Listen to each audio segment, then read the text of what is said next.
పత్రికా సోదరులకు నమస్కారం. మైలవరం నియోజకవర్గ ప్రజలందరికీ, తెలుగుదేశం, జనసేన, బీజేపీ కుటుంబ సభ్యులందరికీ నా నమస్కారం. ఈ రోజున ఈ మైలవరం నియోజకవర్గ చరిత్రను తిరగరాస్తా 43,000 పైచిలుకు మొన్న ఎన్నికల కమిషన్ వాళ్ళు కూడికలు సరైన ఇది లేక 42,000 చిల్డ్రన్ ఇచ్చారు. కానీ వాస్తవంలోకి వస్తే 43,000 పైచిలుకు మెజార్టీ ఈరోజు వాళ్ళు సవరిస్తూ ఉన్నారు. అవన్నీ ఇంతటి భారీ మెజార్టీ ఇచ్చి నన్ను గెలిపించినందుకు మైలవరం నియోజకవర్గ ప్రజానీకం మొత్తానికి కూడా నా హృదయపూర్వక ధన్యవాదాలు. అలాగే పత్రికా సోదరులకి, వివిధ వర్గాల ప్రజానీకానికి, ఉద్యోగస్తులకి, వ్యాపారులకి అందరికీ కూడా నియోజకవర్గ ప్రజలందరికీ నా ధన్యవాదాలు.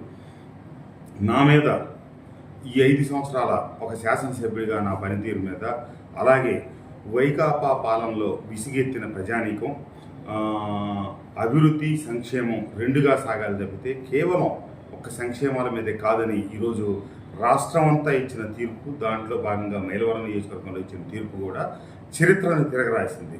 ఇప్పుడు 1972లో పెద్దలు గౌరవనీయులు చెనుమూరు వెంకటరావు గారికి వచ్చిన 23,000 మెజార్టీ ఈరోజు దాటడానికి 52 సంవత్సరాలు పెట్టింది.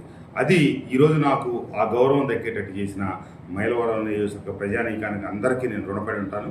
తప్పకుండా వారు నా మీద ఏమైతే విశ్వాసంతో ఈ అవకాశం ఇచ్చారో, ఇంతటి మెజార్టీ ఇచ్చి గెలిపించారో, ఇది నా బాధ్యతను మరింత పెంచింది. తప్పకుండా నేను మరింత బాధ్యతతో రాబోయే రోజుల్లో మైలవరం నియోజకవర్గ అభివృద్ధి కోసం నిరంతరం పనిచేస్తాను. వారి అభివృద్ధికి, సంక్షేమానికే కట్టుబడి ఉంటానని చెప్పి తెలియజేస్తూ, గత 5 సంవత్సరాల కాలంలో నేను చేయాలనుకుని చేయలేకపోయిన పనులు కావచ్చు, కొన్ని నాకు తెలియకుండా కూడా పరోక్షంగా జరిగిన పొరపాట్లు ఏమైనా ఉన్నా కూడా సరిదిద్ది ముందుకెళ్తాను.